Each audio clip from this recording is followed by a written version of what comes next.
Welcome back to another Epidose of these crazy people that just eat meat and can't stop talking about it. Today, we decided we would get together and cover a topic that Joe brought to my attention last night.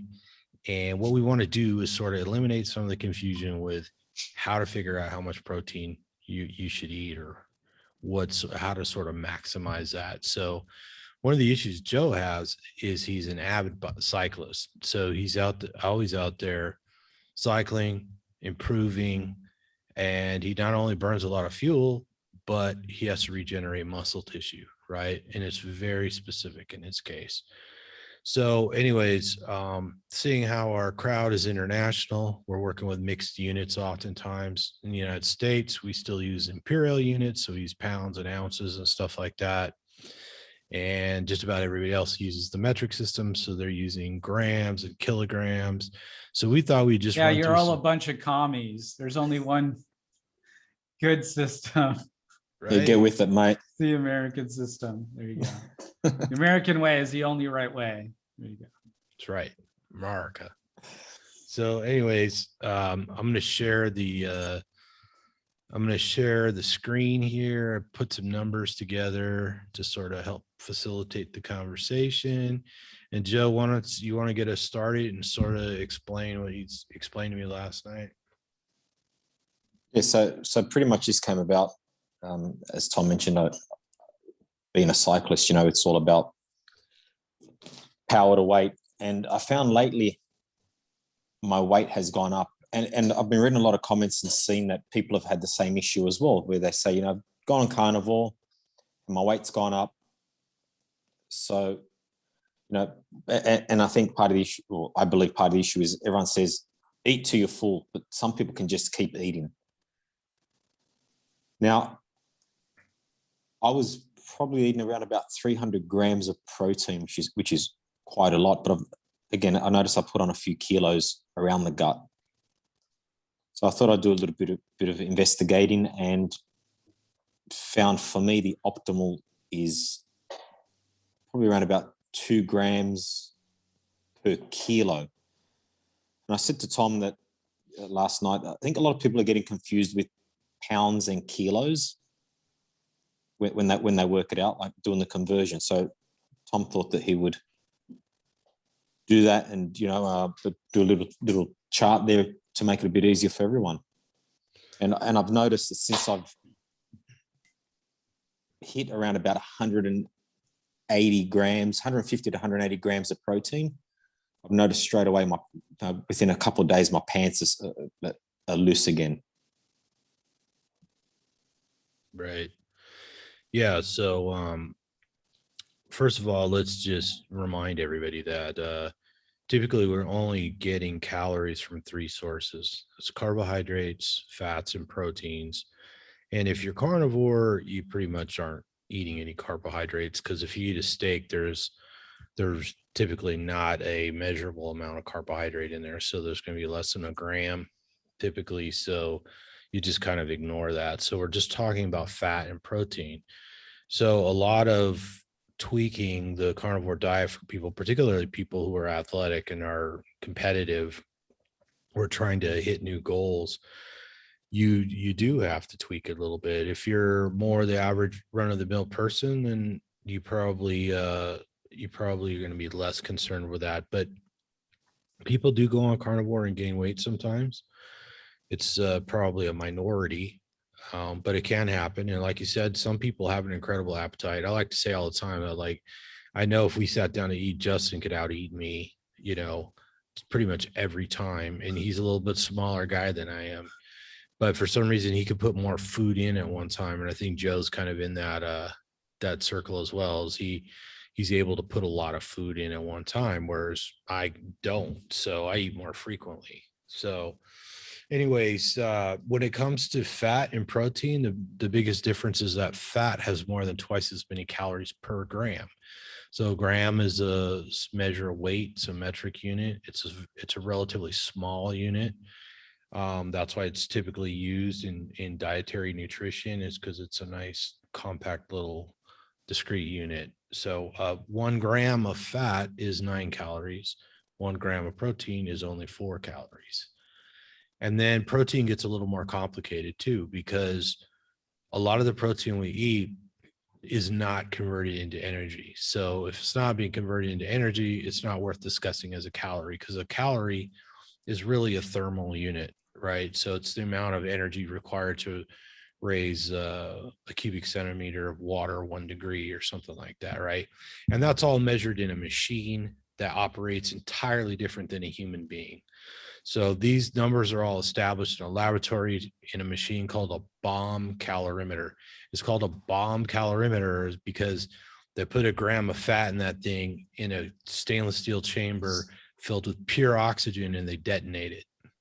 So that fat is burned in a pure oxygen environment inside of the machine, and then they measure how much it raises the water that surrounds that chamber. So that's nothing like how a human being operates.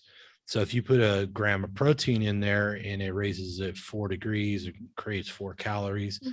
In a human body, it doesn't do that, because a good portion of that protein, like I said, goes to building tissues and creating fluids in the body, right? The body breaks the protein down in amino acids, and the amino acids go all over the body doing all kinds of jobs.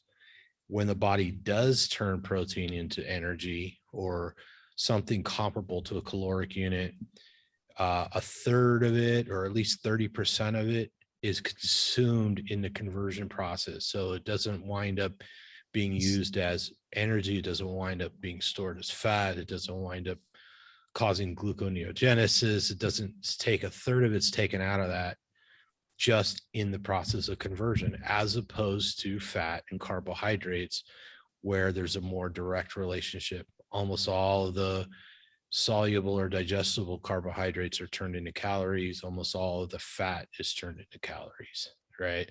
So that's the other thing. So a lot of people who are performance oriented, or they want to get leaner, they leverage protein.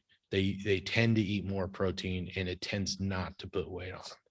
But Joe found that he was probably eating a little too much protein, and he suspects it did put a little bit of weight on him, because he reversed that, and then he seemed to lose a little bit of weight, and his performance went up, because when he was cycling uphill, he didn't have to carry as much weight, and he could tell right away. And he's a very experienced cyclist. He's been cycling for 25 years, and he's very competitive. He also uses a lot of technological surveillance for performance. So he's very, very acutely aware of what's going on there. So now me, on the other hand, I switched from ribeye to New York strips, and I immediately started losing weight around the middle and building muscle faster. So there's a sort of the inverse relationship. Now my sport is strength training or weightlifting. So I need a lot of protein because I'm using muscles all over my body, whereas Joe wants to stay as lightweight as possible. He doesn't use his upper body for cycling. He's using primarily the glutes, quads, and hamstrings, right? I mean, that's where most of the power and locomotion comes from in a cyclist. Whereas I want to have big shoulders, and I want to have a strong back, and I want to have gigantic quads and strong hips and strong hamstrings and huge calves, the whole 9 yards. So I got a lot more muscle to feed. So I think somewhere in there is where we find people needing to make adjustments, right? What's your goal? What are you doing? And let's get into a little bit. You can see here, 1 kilogram is 1,000 grams. 1 kilogram is 2.2 pounds. So a pound is a smaller unit than a kilogram. That's important to keep in mind. It's less than half of a kilogram. So you can see there, 1 pound is 0.45 kilograms. So about 4/10 of a kilogram. An ounce is equivalent to about 28 grams. So that should help people kind of put things in perspective. And then I use a sample weight here of 150 pounds, because I think that's kind of an average weight for people, right? Most people are relatively close to 150 pounds. So that's 68 kilograms, right? So one gram of protein per pound per body weight would work out to 150 grams. 2 would work to 300 grams. Now, when we jump down to protein based on per kilogram, you can see there's a huge difference. So 1 gram per kilogram of body weight only comes out to 68 grams. Whereas if we were looking at 1 gram per pound, it was more than double that, right? Because a pound is a smaller unit. So anyways, I think this gets, Joe pointed out that this gets mixed up in conversations all the time. And I think it is confusing for people. That's pretty much what you observed, right, guys? Yeah, definitely. So the other thing is each cut of meat tends to have a different ratio of protein to fat, right? So we love to talk about ribeyes and New York strips. We have a sort of a, what do you call it? Like a inside joke about you're either on team ribeye or you're on team New York strip. You know, that's the kind of banter we usually find ourselves engaged in. So right here, I kind of broke down the fat and protein per cut of meat here, so people can kind of get some idea. So one ribeye or Scotch fillet, as it's known elsewhere, right? That's like the metric name, I think, for a ribeye, and the imperial name is a ribeye, obviously. So you're looking at 847 calories versus 530 calories. That's quite a difference, right?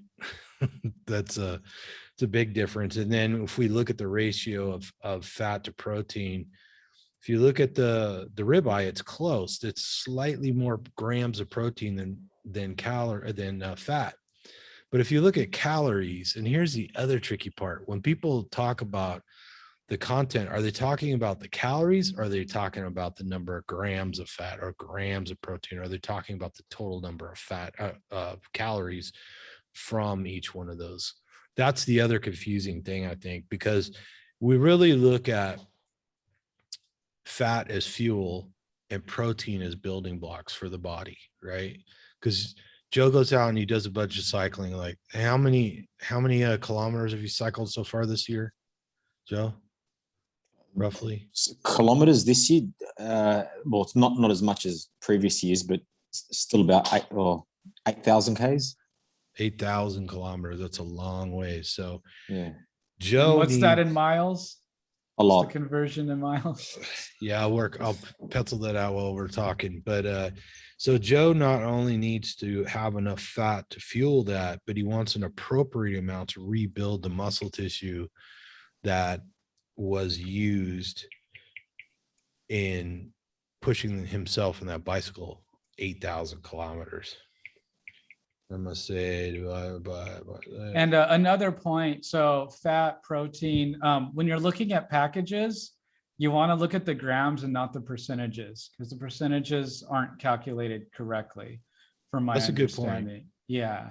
So like your 80-20 beef is not 80% protein, 20% fat. It's more closer to 50-50, if not more fat to protein. Especially because a lot of what's counted as protein by weight is actually water once you cook it.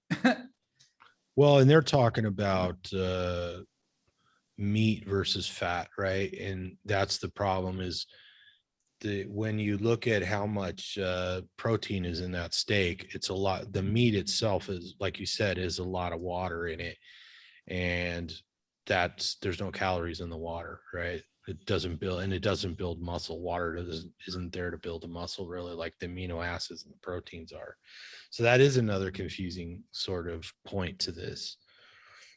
So, well, just like what we learned about bacon with Lisa that one time, or maybe you already knew, is that bacon, everyone says, oh, fatty bacon, eat the bacon, it's so much fat. And then when you actually look at the grams, it's a 1-to-1 ratio of fat to protein. It's pretty much dead on 50-50.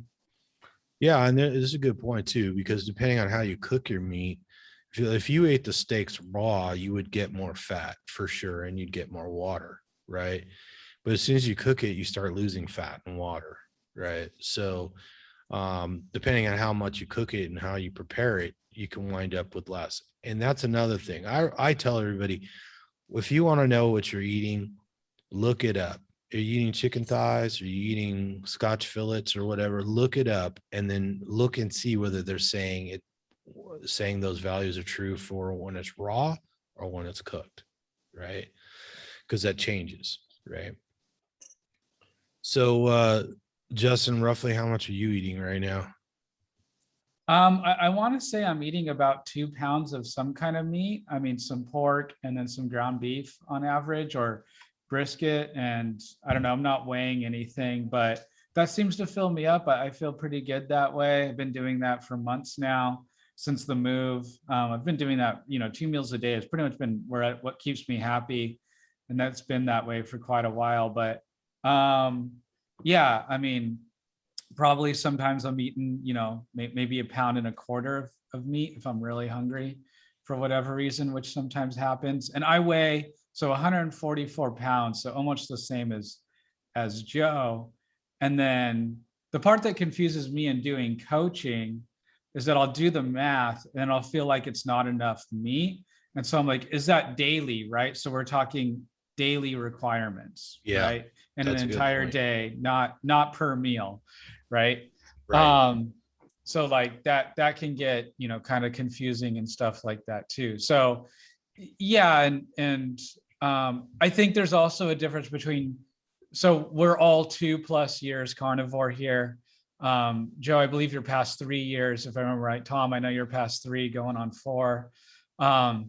And I think the rules change with this as you move through it. As you become more honed in, as your health improves, as you become more goal oriented. Someone starting out, I kind of want them overeating the meat so that they don't eat other things. I kind of want them so full that even if someone on a silver platter presented them with an Oreo cookie ice cream cake, they're not going to take it. And like a Coke or something like that, just the most decadent thing. We know what you fantasize about now. Right. Because, when people do fall off, it's stress. They were stressed and they were hungry. Right. And so they just reached for the nearest thing that was in their house, because many people that are carnivores live with non-carnivores. And so that can be, a downfall. So if they're full, if they're eating more protein than they should, let's keep them full, at least for that first 3 to 6 months, Well, and then after that, I think people do a lot of healing in the beginning too, right? And kind of replenishing stuff that's been depleted, right? and in the beginning, people oftentimes struggle and again kind of fall off if they try to do 2 meals a day or OMAD. I see a lot of people that try to do OMAD, and it's a struggle bus for them. They seem to either fall off completely or have some other issue. And I know me and Ray will fight about it till the cows come home. But but even 150 grams of protein in one meal, I mean, that's a ribeye and a half, 2 ribeyes, something like that. To get, yeah, so a ribeye About has that. about 69 grams of protein. Yeah, 10 So ounces. so I mean, you're talking about 15, But 30 ounces of ribeye in a one Yeah. meal. Even for me, that's quite a bit of food. I've done it, and like I am full, but I mean, I don't think it's good to eat like that every day. Well, give us a but rundown, Joe. I was just going to say, it also depends on how big you cut the steak as well, because one ribeye can be, that big, or one ribeye can be that big. It depends on, it depends on how big you cut it. But I do want to make, I mean, you made a very valid point. In the beginning, I think it is important to eat as much meat, because you want to keep those cravings. Now, I get my blood work done every 6 months. My blood work is the same as it was now that I've put on weight as it was when I was, a few kilos lighter. So I just wanted to make that. So it's not that I've put on weight, I've become unhealthy. I've put on weight, Now, let's also be totally fair that we know Australia, what the situation is there with the lockdown and everything. It is winter over there. It's as well as not summer. So in my opinion, it would be interesting to see about replicating eating more while it being summer, because I think heat, sun, we're probably burning. I mean, I know you burn a lot when you shiver, so maybe not. I might be off on this, but I feel like I slim down, and maybe it's water weight, maybe it's something else. I feel like I thin out in the summer and I get a little more thicker in the winter, and I know that could be to a variety of different factors. Could be, being more sedentary in the winter, doing different activities, being outdoors, maybe a little less, and things like that. And that could also, play into stress and hormones as well. Whenever people are struggling with weight loss and weight gain, I always like to bring up the issue of hormones, possibly because, stress, cortisol, we know that's a link to your body's going to hold on to nutrients, hold on to calories and things like that. That's under stress. And so when you're under stress, your body's not sure when the next time they're going to eat, even though we're in the modern world and it's almost guaranteed. Our ancient architecture within our biology doesn't know that. It still thinks the party could be over tomorrow, which it damn well should. And so it might hold on to things during times of stress as well. And so not that I'm trying to poo-poo on this theory or anything like that. It's that I'm always trying to consider those other factors that other people, because we're not spreadsheets, right? We can't just put numbers in us and have formulas and get the desired result, right? All the time, because there's just so much going on. I think it's a great thing to look at. I mean, I think you guys are totally on it. I agree with it 100%. I just don't want anyone watching it, because there's another thing about the community is becoming data and numbers obsessed. It's like, oh, I didn't hit my number, especially for the keto community. Some of them are almost OCD about, macros and all that stuff, But there are a lot of people out there, Justin, that are complaining. Okay, maybe not a lot, but there are comments out there where people are saying, hey, listen, I've been carnivore for a year, I'm putting on weight, so I think it's a conversation to have. For sure. Because people, and everyone's goals are different and everyone's makeup is different. You can probably eat double what I do. And I think age too. I think age might have 100%. A lot to do with it as well. Yeah. So Justin's 32 now, and Joe, you're 43. Yeah. And Joe, you're so Justin is 65.5 kilos, and you're how many? What did you say you were? Well, the last time I weighed myself was 78. 78 kilos. Yeah. So yeah, and we're the same height, if I remember. Yes. Yeah. So you're the same height. 6'8". And then Justin kind of works out and stuff, right? He does he does some gym workouts and stuff, but he doesn't do the intense cycling that Joe is super over the top competitive about. Just kidding. No, but yeah, but fastest man in Sydney. No, but as I said, it's just, I think it's very important to, because and then you do see people within the carnivore community that just say, yeah, just eat till you're full, but and then people wonder why they can't lose weight. And I understand it's very, very important to be healthy. That's number one. Mm-hmm. Okay. But at some stage, people, and I think they go, okay, I'm healthy, but I've got weight on me. I haven't lost any weight, or I've put on weight. And I think that the whole carnivore movement's, not worth it. So they go back to binge eating and really put on some weight.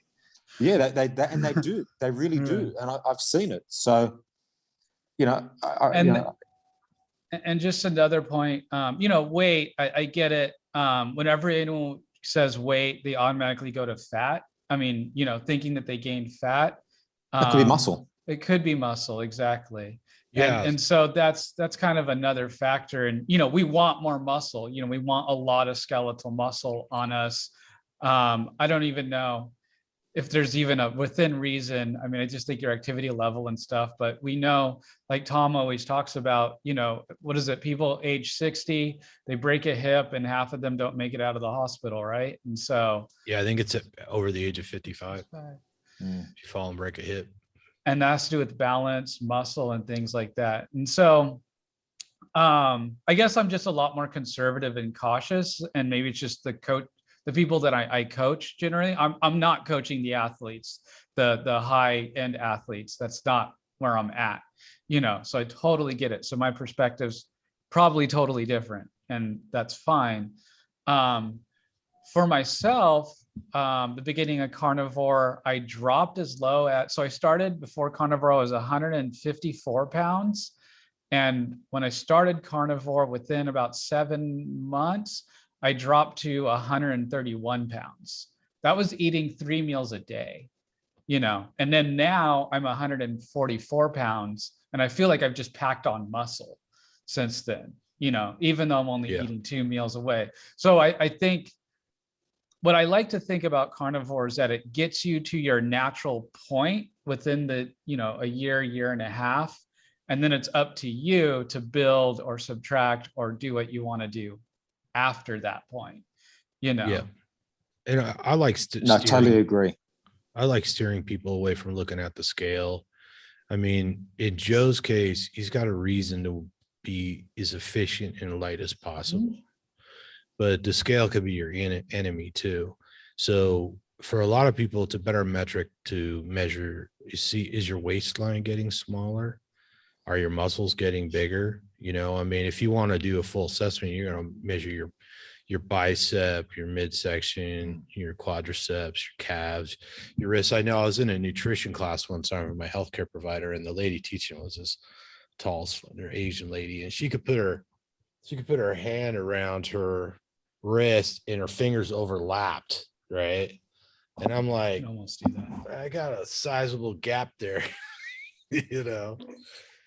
And we do that because look at these guys can touch. I can't touch because the wrist there's basically no fat around your wrist usually. So, and people like me, I have this great big gap because I have gigantic wrists. I have gigantic ankles. I have, just a big bone person who's been lifting. You're a walking tree. You're a walking redwood tree, basically. Or is that a Sean Baker? Is Sean Baker the walking tree? Yeah, he's more of a redwood. I'm more of like an oak tree, I think. I don't know. He's a lot taller. So anyways, but yeah, so there's a difference too in anatomy, so if you're a bigger bone, literally a bigger bone person, when you lift a lot of weights, your bone density goes up, your bones get thicker and stuff like that because you're carrying weight. In fact, when they, dig up mummies and stuff like that, they could tell a lot. Oh, look, this guy was carrying heavy loads, or this guy was fishing in the cold ocean. All those things affect the bones. So there's a certain amount of that, and there's genetics too. And Joe's primarily Italian, so Justin's a hybrid Pseudo-Mexican, German, and I've got primarily genes from the northern latitudes. My mom was a pureblood Norwegian, and my dad, we're not sure, but it's probably Scotch, English, Irish, something like that. We don't know. So, which for those that don't know, I've actually met Tom's dad, and you'd think Tom's dad would be this hulking giant person, but he's kind of smaller than me, which surprised the crap out of me actually when I met him. Yeah. The blue eye, well, my dad's blue eyed, but the light hair and my dad used to have black hair, and he was the tallest person in his family. Everybody else in that family is a dwarfish. I mean, they're tiny compared to my dad. And my dad's actually a little taller than I am, but he's not as big framed as I am. My mom's side of the family, they're all burly looking people. So Vikings. Yeah, the Viking stock. So anyway, so there's a difference there too, and I clearly am happier and content on higher protein, and Joe here's finding he's going to back off, right? Yeah, look, I always found on a higher protein, I performed much better on the bike. So, and I did that for quite a while. And I remember showing you all the figures and all the data that I had. And I know this because I'm not just pulling the numbers out of my ass. I've got an actual power meter on the bike that tells me what I'm doing So it's not, I'm not just going, oh yeah, I've got heaps of power, I pushed, X, Y, and Z. I know what I'm doing. Now, Joe, how are you doing mentally? Because if I remember right, there was an experiment where you went super low fat a year ago. Yeah. And then you kind of fell like, I think there was a lot going on as well. And so do you have any concern of that? Or do you feel like because you're keeping the fat the same, you're just dropping the protein a bit, you've got enough for whatever emotional or possible thing? 100%. So yeah, you're right. So about more than a year ago now, I went fairly lean meat.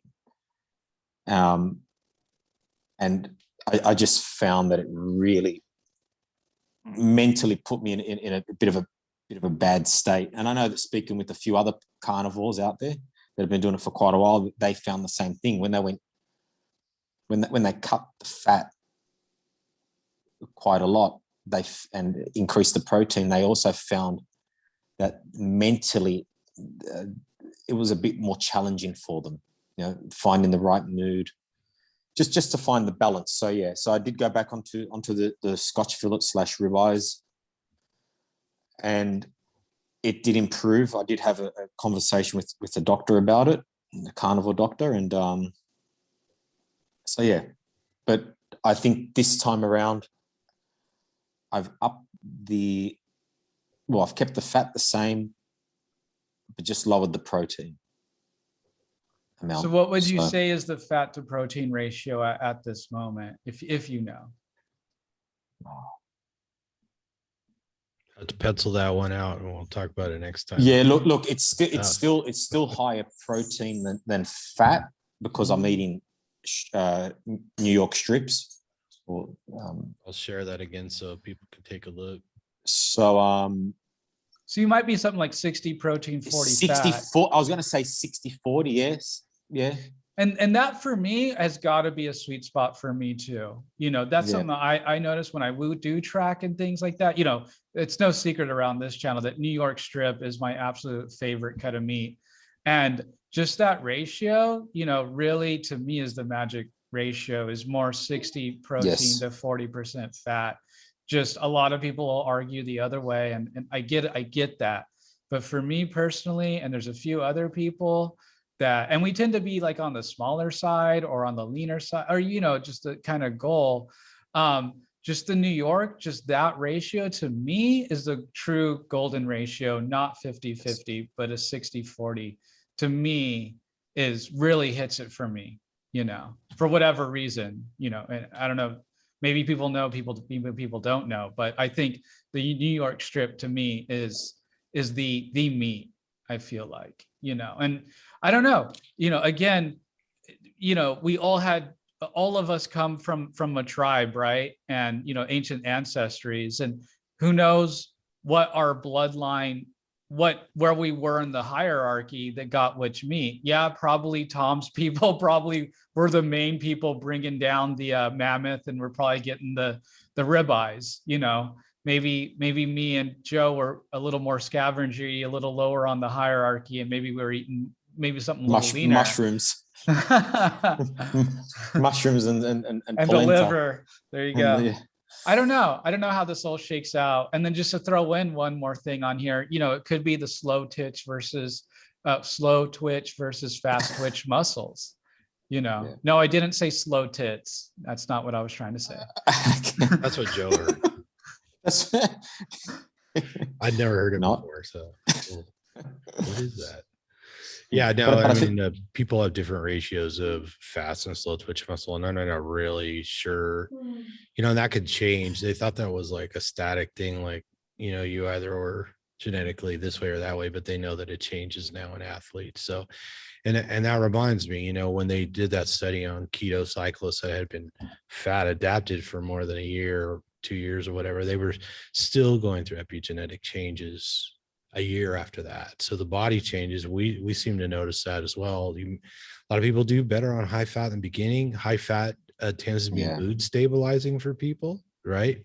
And let's face it, if you get rabbit starvation or hey, we were talking about this with our buddy JC, she just did that competition, bikini competition, and it's really hard leaning out at the end. It makes people very emotional. And I was telling her, I was like, dude, I've seen guys cry when they're getting ready for shows, right? And she's like, yeah, I saw some guy break out in tears because he could eat 3 Cocoa Puffs because it was that time to have a little snack. And that was an emotional experience for him, you know? And I was talking about that with another bodybuilder at the gym the other day because he's cutting for a show right now. And I told him, I said, man, if I see you crying, I understand, you know? So yeah, when you strip all the fat out of your diet, it tends to make you more emotional. If it goes on long enough, it can make you psychotic, you know? We've seen that, you know? So in the beginning, people tend to do better. They feel better on a higher fat diet, and they seem to, you know, depending on what our goals are. So I think some people, you know, need to tinker with that. It's not all going to be ribeyes and sunshine for everyone all the time. So, And, you know, these changes could also be factors that we're not even aware of yet. You know, we don't have all the pieces of the puzzle yet either. You know, we're working with what we can track. You know, why are ketones all over the place? Why is keto over the place? It's actually a minor, what'd you say, a minor event, right? But yeah, well, ketone bodies are a very minor source of energy in the body, but they're easy to measure. So that's why we talk about them or hear about them so much, right? We can't just prick our finger and measure the fatty acid chains, the stuff that deliver most of the fuel, right? So yeah, and so its fame is way out of proportion to its body's important. And that would be you know, there's a whole nother set of experiment is, you know, I know you've done it before, Joe, but, you know, doing the ketones and glucose on the different diets and things like that too, you know, just to see where you're, I don't know. If we're going to go down this data road, you know, I figured the more data, the better then. And that way we can have a big portfolio and I don't know, maybe something really, really, really interesting. You know, not saying that this is not, but that'd be cool to have fat to protein, ketones, distance, weather, you know, like that, you know, that's a lot of work. I totally understand that, but I just think that that information could be entirely valuable. And then, you know, when we work with people, we can be like, okay, well, what's this at? You know what I mean? What's going on here? And really get a holistic level of where people are at and maybe where the adjustment is coming from. And, you know, we kind of got into this because we discovered that diet had so much to do with so many things with us, right? Mental especially health, the things that went wrong. right? Especially the things that get wrong. And so we can sometimes get in this mindset, and we all do it in this community where it's like, uh-oh, I don't feel as good as I did yesterday, or my performance is a little low or something like that. There's got to be something with what I'm eating, you know? And so one of my struggles with people is always trying to pry them out of that mindset. You know, it's like you're eating the best that humans ever have in the existence of humanity. It's like, aside from when we were hunting mammoths on the reg, you know, other than that, if you're carnivore, like primarily ruminant, and we can argue about grass-fed versus grain-fed, but I personally don't think that's a huge difference. As long as you're doing that, you're top predator. You're already ahead of, you know, you're winning. You're winning. Yeah, you're 95% percentile ahead. Yeah. I just wanted to say, with all that tracking of glucose and ketones, it was more just my own personal little experiments that I do at home, you know, and I share it with you guys off, you know, when we're not recording, because it's just interesting to see what happens. Now with weight, you know, the only reason why I know I'm 78 kilos is because I had a colonoscopy done a little while ago, and I had to jump on the scale. But for me, it's by wearing my clothes, I know whether, you know, well, wow, that's a little bit fitted, or these are falling off. Right. That's how I know. So it's not that absolutely. I'm always, because the scale for me is it's another crock of shit, to be honest. Because it could be your friend, or it can sabotage the hell out of you. Yeah, and look, and I know I keep saying this, and I've said it multiple times over multiple recordings and videos. People always blame diet. They never look at their sleep. And that's very, very important as well. Very important for why they're not losing weight either. But my sleep's been fantastic lately. Yeah, no, and I've said it many times. I've been battling with the sleeping disorder for a long time. And it's been maybe the last 2 years I really dug into the science and, really started curating a routine to get more sleep, because if you don't get enough sleep, all kinds of things go wrong, including cortisol levels and stuff like that. And good luck losing weight if your cortisol levels are high, right? That's So, and right. that's just one factor, right? So imagine little sleep, smashing yourself in a gym or on a bike. Your cortisol's is through the roof, isn't it? For sure. So it doesn't matter what you eat. So yeah, so little things you got to correct, but yeah. Yeah, and I love the data too. You guys know I had a nice Fitbit that I destroyed the other day. You can see the guts Your inside. new one? Now this is the old one. Oh, that's the old one. Okay, good. Yeah, and I got the new one here, and the new one measures O2 levels while you're sleeping, your skin temperature, does the EKG and all that stuff. So I love the data, and the most important thing it does for me is help me figure out how much I'm sleeping. And I don't really get into deep sleep and REM sleep or how long I'm in them. I don't worry about that. It's the total number of hours I'm asleep, because I found out I'm awake in the middle of the night and I don't remember, or I'm not falling asleep as fast as I thought I was. Right. So it wasn't how much time I spent in bed, it's actually how much time I spent asleep. And I could totally tell when I wake up in the morning, like, I don't feel so good. And I look, crap, I only slept 4.6 hours or whatever, 5 hours. That's not enough, so I'm working on that. And then I think the other thing, if I were to step back, and I would say that the other factor most people aren't aware of is how many calories they burn. Because I realized I wasn't. Because people are like, oh yeah, go on a 1,200 calorie a day diet, whatever. And it's like they say the average person burns like 2,000 calories. Do you have any idea how many calories you burn, Justin? Yeah, I'm at around 1,800, something like that. And Joe, do you have any idea how much you burn? In a Oxidized. day, Yeah. in a day, if I've gone for a ride, 5,000.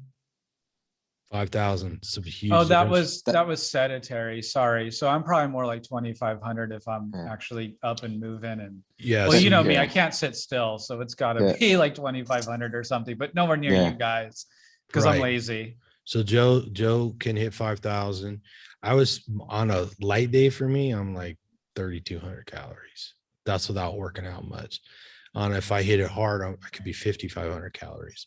So if you're trying to plan meals around the average 1,800 to 2,000 calories a day, it wouldn't make sense for any one of the three of us, because we all burn more than that, right?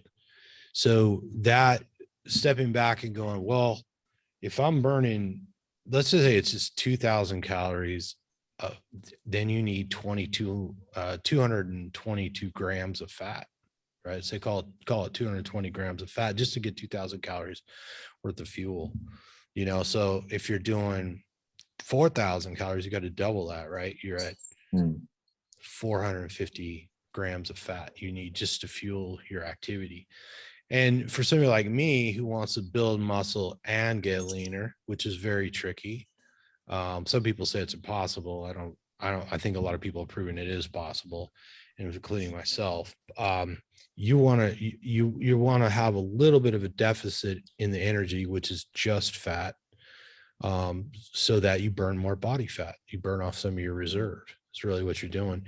And I think part of that for me is leveraging the protein. I'm not really worried about carrying around a little extra fat or a little extra muscle if I eat too much protein, because I'm not on a bike trying to climb a hill. I'm standing on my feet lifting a bar, so it's not quite as detrimental.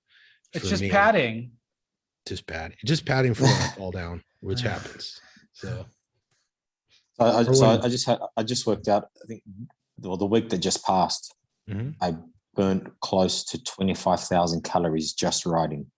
Wow. 25,000. That's not including the rest of the day. So yeah, so it was a big week. So when a guy like Joe has that much throughput on his food, he's got to take that into account. Now, that's not everybody. A lot of people don't cycle like he does, right? So they don't have the demand. So like yesterday, I burned 4,000 calories, day before 4,000, but the day before that, I only burned 31, 36. And I shouldn't say burn because Bart will be mad at me. I oxidized that much, right? That's another Your thing. body doesn't burn Ex- anything. excreted. We are not balm calorimeters.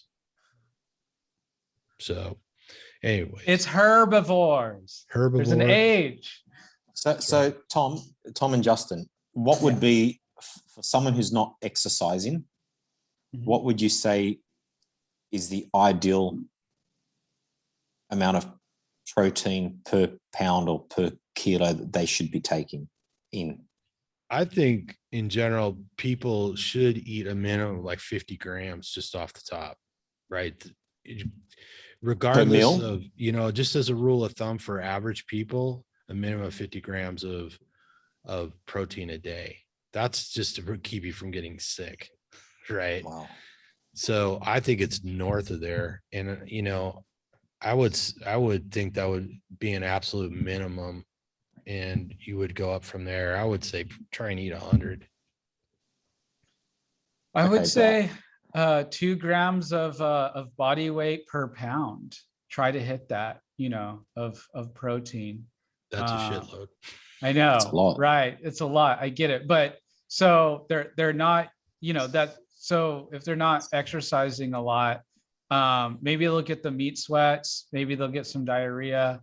But I mean, if they're chowing down on that, they're certainly not going to gain weight, and their body's just going to lean out basically. Yeah. If they try to On do average. that with protein. Yeah. Yeah, and I'd rather them be higher protein if they've already got some excess body fat on them. Generally, us carnivores that are a year or later, we're all doing some kind of exercise because we just got too much damn energy, you know? Otherwise, we end up on midnight walks and doing some really silly stuff, right? Like Tom. Yeah, I do a lot of that, walking the dog real late, for sure. So I only see one kind of carnivore that's sedentary, and that is those that are starting or within their first year or so. So that's the way I'm approaching the question. Now we have people, you know, Janice, Emily especially, she loses over 100 pounds, not working out, gains muscle, eating once a day, you know, raw beef basically, from 6 months into carnivore, you know, and that, you know, I don't think she ever measured it out, but she was eating what, 2 pounds of fat and 1 pound of meat, right? When she told us before. Something like that, yeah. So, I mean, which is Raw. nothing close to what we're talking about. And I think with women, they probably do need a little higher fat than men. I think it's just different biological processes that go on there. So not to leave them out of the conversation, it might be reversed for women, 60% fat, 40% protein, you know, unless they're doing some heavy lifting or, you know, some kind of targeted goal or something like that. That might be the gender difference. I don't know. I'm just presenting that hypothesis.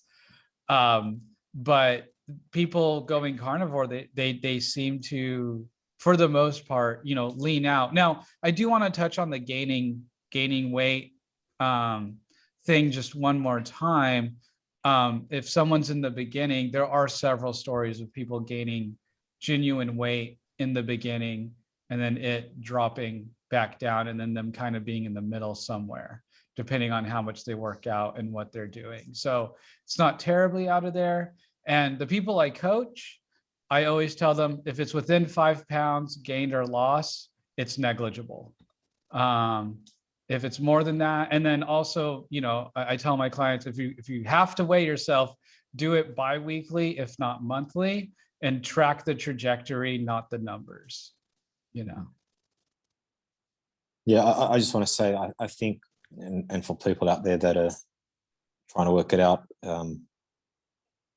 I would say 1.2 grams to 1.5 grams per kilo of ideal body weight. So for me, for example, I want to hit the target of 75. I think that's my sweet spot.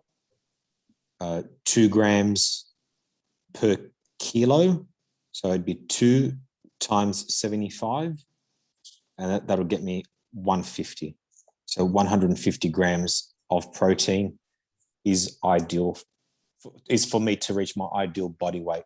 Once I hit that, I will reevaluate where I want to go. If I want to put on a little bit more weight, if I want to drop a little bit more, and take it from there. But yeah, so that's typically how you work it out. Yeah, I'd agree with you. You know, it's like try and eat at least 100 grams of protein from meat a day, and then go up from there. And having a goal of at least 1 gram per pound or two grams per kilo or something like that seems to work for a lot of people. And when you look at the science, and Ted Nyman did a lot of work on this. When you look at the science, there isn't a reason not to eat more protein, because it does not typically put weight on people, right? But if you started just a basic 100 grams and work your way up and look for that sweet spot, because like we said, everybody's different. We're different ages, we come from different backgrounds, we've had different terrible diets in the past, or diseases or whatever. And some of us are weightlifters, and some are cyclists, and some of us like to play on the monkey bars. We're all different. So Oh man, I would not want to try to eat 150 grams of protein in plant food. Tell you that much, being the vegans. Right. No way. Man, you'd be so clogged up. You'd need a plumber to come fix you. How many lentils is that? If you're trying to eat, let's say you're a large person and you're trying to hit 2 grams per pound, and maybe that was like 600 grams of protein, that would be challenging, because that's like 10 New York strips a day. That's very, very difficult.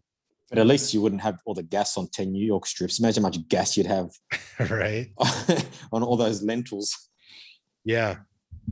What was it? What we were looking up when we're doing the cereal one, we're looking up how much protein there was in oats. Cheerios or oats? Yeah. It was like point 0.25 grams of protein per cup or something. Yeah, and how much of that will your body absorb? Yeah, none, Probably because it's nothing. all bound up in the fiber, right? Again, not digesting any of that. You'd have to eat boxes and boxes and boxes of Cheerios to get enough protein. That's all you could do is just Many chow boxes. protein. It'd be a chow full-time job. Cheerios. Yeah. I wonder how much insulin you need to stay conscious. You just have to start taking your metformin and your insulin. Yeah, I suggest people go watch that episode. I know this one was really sciencey, but the episode Serial Killers that we did with Meat Mosaic, I think that's a true gem. And if you just want to have something in the background and laugh, and say, go ahead, right after this one, go watch that one. Serial Killers.